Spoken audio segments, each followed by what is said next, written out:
Hello everyone, welcome back to my channel GK with Manisha. Science एक important subject है अगर आप किसी भी एग्जाम की तैयारी कर रहे हैं। तो इस वीडियो में हम साइंस जीके के most important and selected question को लेकर आए हैं जो आपके आने वाली परीक्षाओं में बार बार पूछे जाते हैं। तो आप वीडियो को ध्यान से देखिएगा और सभी क्वेश्चन को याद कर लीजिएगा। क्वेश्चन पर चलते हैं। फर्स्ट क्वेश्चन है, मलेरिया रोग का कौन सा वाहक है? नर क्यूलेक्स, मादा क्यूलेक्स या नर एनोफिलिस या मादा एनोफिलिस? इसका राइट आंसर होगा ऑप्शन डी, मादा एनोफिलिस।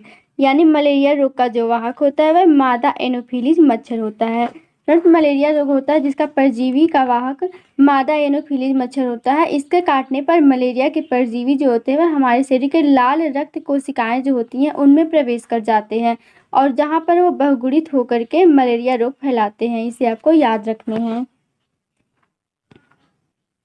अगला क्वेश्चन है, हाइड्रा का प्रजनन अंग है सीलिया, कूटपाल या टेंटिकल्स या फ्लैजिला? इसका राइट आंसर होगा ऑप्शन सी, टेंटिकल्स। यानी हाइड्रा का जो प्रजनन अंग है वह टेंटिकल्स कहलाता है। यानी हाइड्रा जो होते हैं वह जो प्रजनन करते हैं, अपनी गति जो करते हैं वह टेंटिकल्स के द्वारा करते हैं। आपको याद रखने हैं। अगला मोस्ट इम्पॉर्टेंट क्वेश्चन है, बीनस के फूलों की डलिया के नाम से किसे जाना जाता है? ल्यूकोसोलेनिया को या साइकिल को या स्पंजिया को, यूप्लेक्टेला को? इसका राइट आंसर होगा ऑप्शन डी, यूप्लेक्टेला को।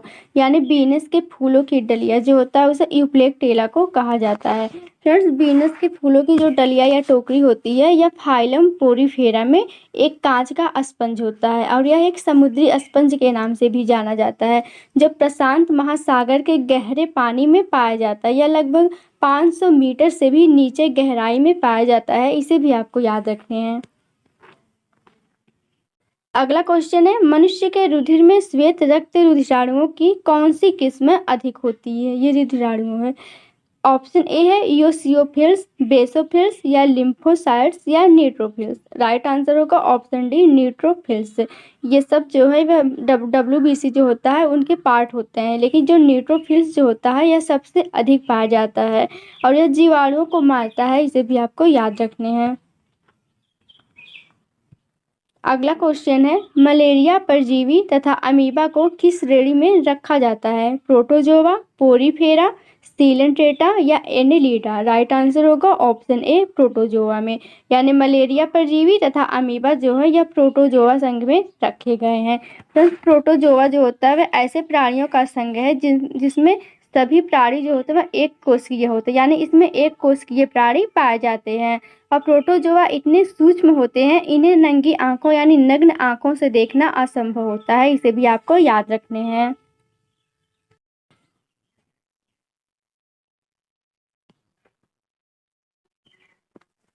अगला क्वेश्चन है, मानव शरीर के कौन से अंग का प्रत्यारोपण नहीं किया जाता है? क्वेश्चन वेरी वेरी इंपॉर्टेंट है, कई बार एग्जाम में पूछा गया है। गुर्दा का, हृदय का या फेफड़ा का या मस्तिष्क का? राइट आंसर होगा ऑप्शन डी, मस्तिष्क का। यानी मनुष्य के शरीर में मस्तिष्क यह एक ऐसा भाग है जिसका प्रत्यारोपण नहीं किया जा सकता है। अगला क्वेश्चन है,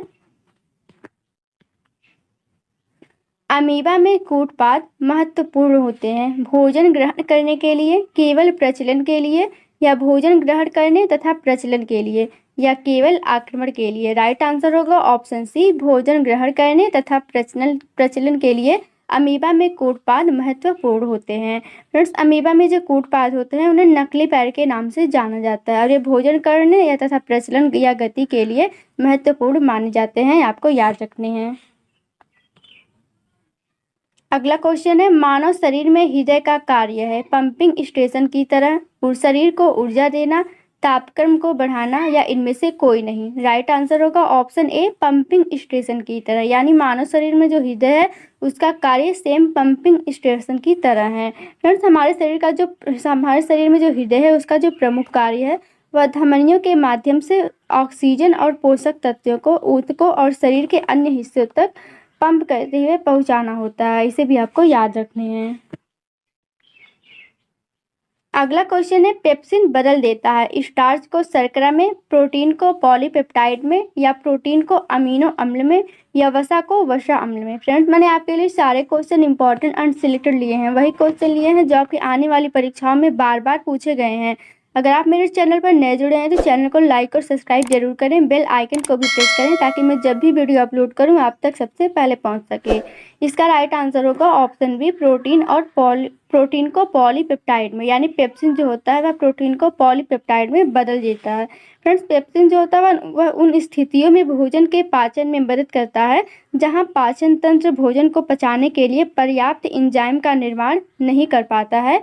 वहां पर पेप्सिन जो होता है वह पाचन तंत्र में भोजन को पचाने के लिए सहायता प्रदान करता है। इसे भी आपको याद रखने हैं। अगला मोस्ट इम्पॉर्टेंट क्वेश्चन है, कौन सा हार्मोन लड़ो और उड़ो हार्मोन के नाम से जाना जाता है या कहलाता है? इंसुलिन, एड्रीनेलिन या एस्ट्रोजन या ऑक्सीटोसिन?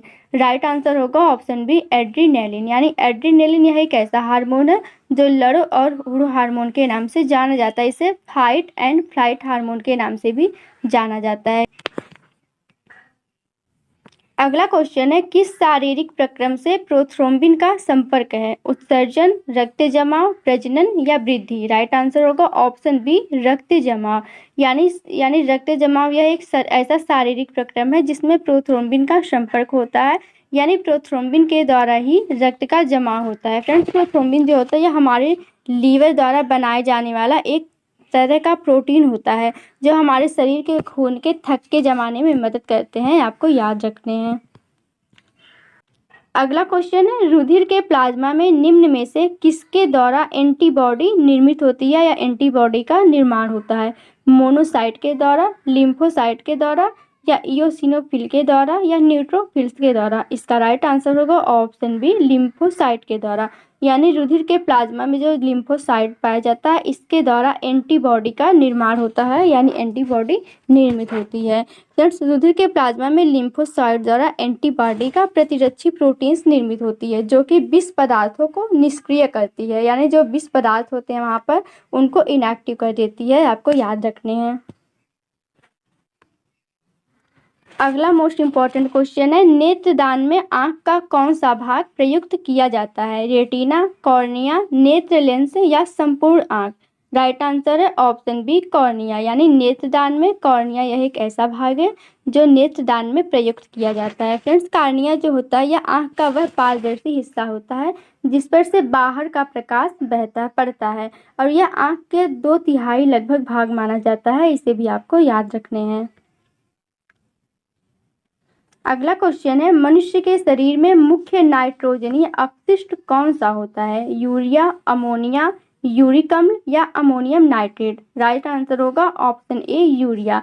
यानी यूरिया यह मनुष्य के शरीर में मुख्य नाइट्रोजनीय अपशिष्ट पदार्थ के नाम से जाना जाता है और यह मनुष्य के गुर्दे यानी किडनी के द्वारा शरीर से बाहर निकाल लिया जाता है। इसे भी आपको याद रखने हैं।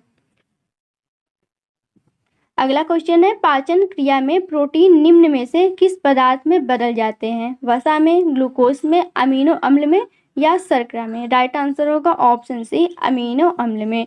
यानी पाचन क्रिया में जो प्रोटीन होता है वह अमीनो अम्ल पदार्थ में बदल जाता है। क्वेश्चन वेरी इंपॉर्टेंट है, आपको याद रखने हैं। अगला क्वेश्चन है, मानव शरीर में पैरों की हड्डियां हैं ह्यूमरस एवं उरुअस्थि, फीबुला एवं टिबिया, फीबुला एवं उस्मा टिबिया या टिबिया एवं बहिप्रकोष्ठता? राइट आंसर होगा ऑप्शन बी, फीबुला एवं टिबिया। फीबुला एवं टिबिया यह दोनों हड्डियां जो होती है वह मानव शरीर के पैरों में पाई जाती हैं। फ्रेंड्स, मानव शरीर में जो सबसे बड़ी हड्डी होती है वह फीमर होती है, यह भी पैर में ही पाई जाती है जो ठिवने के ऊपर होती है और ठिवने के नीचे जो होती है वह फीबुला एवं टिबिया पाई जाती हैं। इसे भी आपको याद रखना है, क्वेश्चन वेरी इंपॉर्टेंट है। अगला है, मानव शरीर में भोजन का रक्त द्वारा अवशोषण कहाँ सर्वाधिक होता है? यकृत में, आमाशय में, छोटी आंत में या बड़ी आंत में? राइट आंसर होगा ऑप्शन डी, छोटी आंत में। यानी मानव शरीर में भोजन का जब पूछे रक्त के द्वारा अवशोषण कहाँ होता है तो यह छोटी आंत में होता है। छोटी आंत जो होता है वह मानव शोधन तंत्र का एक महत्वपूर्ण हिस्सा भी होता है जो आमाशय से आरंभ होकर के बड़ी आंत पर पूर्ण होता है और छोटी आंत में ही भोजन का सबसे अधिक दोष और अवशोषण होता है। इसे भी आपको याद रखने हैं। अगला क्वेश्चन है, कीटों में कितनी टांगें या कितनी जोड़ी टांगें होती हैं? 1 जोड़ी, 2 जोड़ी, 3 जोड़ी या 4 जोड़ी? राइट आंसर होगा ऑप्शन सी, 3 जोड़ी टांगे होती हैं, यानी कीटों में कुल 3 जोड़ी टांगे होती हैं या 6 टांगे होती हैं। अगला है हरा प्रोटोजोआ के नाम से जाना जाता है, अमीबा को, पैरामीशियम को, यूग्लिना को या लिस्मानिया को। राइट आंसर होगा ऑप्शन सी यूग्लिना को। यानी यूग्लिना यह एक ऐसा प्रोटोजोआ है जिसे हरा प्रोटोजोआ के नाम से जाना जाता है, आपको याद रखने हैं। अगला क्वेश्चन है सर्प में मध्य कर्ण नहीं होता है फिर भी ये ध्वनि ग्रहण करते हैं, जीभ से, मुंह से या त्वचा से या पैर से। राइट आंसर होगा ऑप्शन सी त्वचा से, यानी सर्प जो होता है उनमें मध्य कर्ण नहीं पाए जाते हैं या त्वचा के द्वारा ध्वनि को महसूस करते हैं। फ्रेंड्स सर्प जो होते हैं वह केवल 200 से 300 हर्ट्ज के बीच की ध्वनि को सुन सकते हैं, इसे भी आपको याद रखने हैं। अगला क्वेश्चन है मुख में स्टार्च का शर्करा में पाचन किसके द्वारा होता है, एमाइलेज के द्वारा, टाइलिन के द्वारा या पेप्सिन के द्वारा, लाइपेज के द्वारा। राइट आंसर होगा ऑप्शन बी टाइलिन। टाइलिन यह एक ऐसा एंजाइम होता है जिसका मुख में जो लार में पाया जाता है और जिसका मुख में स्टार्च का शर्करा में पाचन होता है, आपको याद रखने हैं। फ्रेंड्स लार में जो एंजाइम एमाइलेज या टाइलिन होता है जिससे प्रत्यालिन के नाम से भी जाना जाता है और जो स्टार्च को शर्करा में तोड़ देता है। इस प्रकार भोजन का पाचन मुंह में शुरू होता है, आपको याद रखने हैं। उम्मीद है फ्रेंड्स आपको मेरी ये वीडियो अच्छी लगी होगी। अगर वीडियो अच्छी लगी तो आप चैनल को लाइक और सब्सक्राइब जरूर करें। Thank you and all the best.